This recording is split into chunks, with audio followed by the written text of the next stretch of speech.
ইজতেমা শেষে ঘরে ফেরার খবর আরো জানাতে ঢাকা ও গাজীপুর থেকে যোগ দিয়েছেন সহকর্মীরা। শুরুতে মহাখালী থেকে যোগ দিয়েছেন সহকর্মী আনোয়ার সাদাত নূর। আনোয়ার সাদাত, মহাখালীর এই রুটটি দিয়ে তো একটা বড় চাপ থাকে যারা ফেরত আসেন, তো সেক্ষেত্রে মহাখালীতে এখন কি অবস্থা দেখছেন?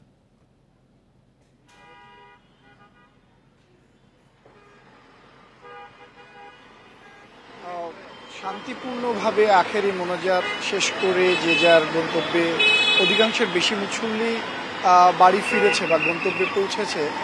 হয়তো এই ফেরা বা আখেরি মোনাজাতে অংশ নিতে গিয়ে তাদের ভোগান্তি পেতে হয়েছে পরিবহন সংকটের কারণে। তবে ইতিমধ্যে কিন্তু সেই রেশ সড়ক থেকে চলে গিয়েছে। আমরা যেই অবস্থা দেখেছিলাম আখেরি মোনাজাত শেষ হওয়ার পরে, যে পরিবহন না পেয়ে পরিবহন সংকটের কারণে মুসল্লিরা বিভিন্নভাবে ভেঙে ভেঙে গন্তব্যের উদ্দেশ্যে হাঁটা শুরু করে, কেউ পায় রিকশায়, কেউ বা সিএনজিতে। তখন পর্যন্ত কিন্তু খুব স্বল্প পরিসরে গণপরিবহন ছিল এবং মুসল্লিরা সেই ভোগান্তিতে পড়েছিল। অধিকাংশ এর মধ্যে ট্রেনে বেছে নিয়েছিল। তবে আমরা দেখেছি যে ট্রেনে যে যাত্রী মোটামুটি সেগুলো সবাই প্রায় গন্তব্যের দিকে চলে গেছে, ট্রেন চলে গেছে। এখন আমরা দেখতে পাচ্ছি যে মুসল্লিরা সড়কের সেই যে জটলা বা সমাগম সেটি নেই, তারপরেও কিন্তু পরিবহন সংকট সেটিও কিন্তু খেয়াল করা যাচ্ছে। সেটি যেমন তুরাগের তীরে খেয়াল করা গেছে, সেটি বিমানবন্দর সড়কে আবদুল্লাপুরে, আমরা মহাখালীতেও কিন্তু সেই চিত্রটিই দেখতে পাচ্ছি।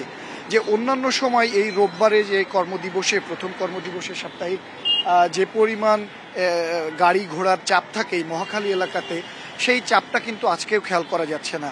বরং আমরা মহাখালীর বাস স্ট্যান্ড সংলগ্ন এলাকায় দেখতে পাচ্ছি যে যাত্রীরা দাঁড়িয়ে আছে, তারাও কিন্তু সেই পরিবহন সংকটের কথাই বলছেন যে তারা নিজস্ব যে গন্তব্য, নিজস্ব কাজে যাবে, সেজন্যও তারা সকাল থেকেই কিন্তু এই হয়রানির শিকার হতে হয়েছে পরিবহন সংকটের কারণে। তারা বলছেন যে এই যে ইজতেমাকে কেন্দ্র করে পরিবহন সংকট যেটা সৃষ্টি হলো, সেটা শুধু মুসল্লিদের নয়, পুরো নগরবাসী এর ভুক্তভোগী হয়েছে। পরবর্তীতে যেন এই সমস্যার যথাযোগ্য সমাধান হয়, সেই দাবি এবং সেই অনুরোধ কিন্তু নগরবাসী জানাচ্ছে। অর্থাৎ মহাখালীতে যানজট না থাকলেও আসলে যান সংকট রয়েছে, সেটি বুঝতে পারছি। ইজতেমা শেষে ঘরমুখী মানুষের ঢল নামে বাস ও রেল স্টেশনে। এই নিয়ে জানাতে টঙ্গী রেল স্টেশন থেকে যোগ দিয়েছেন সহকর্মী আবুল হাসান। আবুল হাসান, টঙ্গী রেল স্টেশনে চাপ কেমন রয়েছে মুসল্লিদের, কি চিত্র রেলযাত্রার?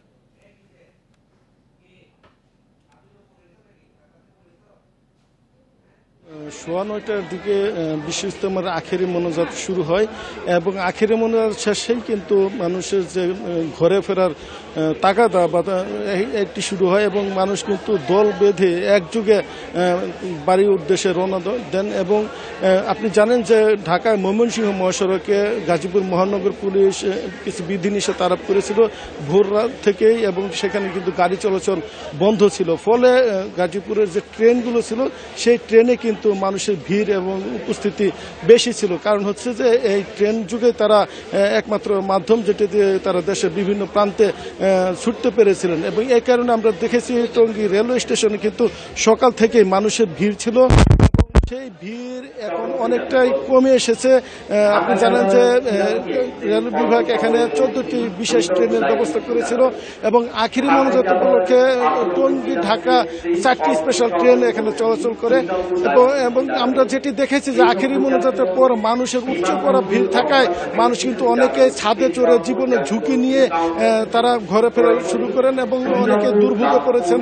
যাত্রীরা যে অভিযোগটা করছেন যে তারা সময় মতো ট্রেন পাচ্ছেন না এবং এখানে তাদের যেতে বিলম্ব হচ্ছে, তারপরেও তারা জীবনের ঝুঁকি নিয়ে তারা কিন্তু বাড়ি ফিরতে চাচ্ছেন। তবে বেলা বাড়ার সঙ্গে সঙ্গে সেই চিত্র কিন্তু অনেকটাই স্বাভাবিক হয়ে আসে। এখন যে এই চিত্রটা আমরা আপনি নিশ্চয়ই দেখতে পাচ্ছেন, ভিড় আগের চেয়ে অনেকটাই কমে গেছে এবং যে ট্রেনগুলো আসছে সেই ট্রেনে এখন যাত্রীরা উঠতে পারছেন এবং এখান থেকে রেলওয়ে যে বিভাগ রয়েছে, কর্মকর্তা রয়েছে, তারা এখানে আসছেন এবং এই বিষয়গুলো দেখভাল করছেন। এবং রেল কর্তৃপক্ষ যেটি বলছে বলছেন যে এখন যেহেতু লোকজন কমে গেছে তাহলে মানে ছাদে ওঠার দরকার নেই এবং ছাদে যাতে যাত্রীরা না উঠতে পারে সে ব্যাপারে নির্দেশনা দিচ্ছেন এবং নিরুৎসাহিত করছেন। তবে এখনও কিন্তু যাত্রীরা ট্রেন আসার সাথে সাথে ছাদে ওঠার চেষ্টা করছেন এবং এখানে আইনশৃঙ্খলা বাহিনী তাদেরকে নিরুৎসাহিত বা এখানে না ওঠার জন্য বারবার বারণ করছেন, কিন্তু তারপরও যাত্রীরা কিন্তু এই ছাদে উঠে তারা বাড়ি ফেরার জন্য চেষ্টা করছেন। এবং যাত্রীরা আরেকটি যে অভিযোগ করছেন যে মেল ট্রেনগুলো আসছে সেই মেল ট্রেনের দরজা সাধারণত খোলা হচ্ছে না, ফলে দরজা না খোলার কারণে তারা বাধ্য হয়ে এই ছাদে চড়ে যাচ্ছেন, এরকম অভিযোগ কিন্তু আমরা যাত্রীদের কাছে পেয়েছি। এবং এখন যে চিত্রটা আমরা দেখতে পাচ্ছি টঙ্গী রেলওয়ে স্টেশনে যাত্রীর চাপ অনেকটাই কমে গেছে এবং রেল কর্তৃপক্ষ আশা করছেন যে। ধন্যবাদ। টঙ্গী রেল স্টেশন থেকে জানাচ্ছিলেন সহকর্মী আবুল হাসান।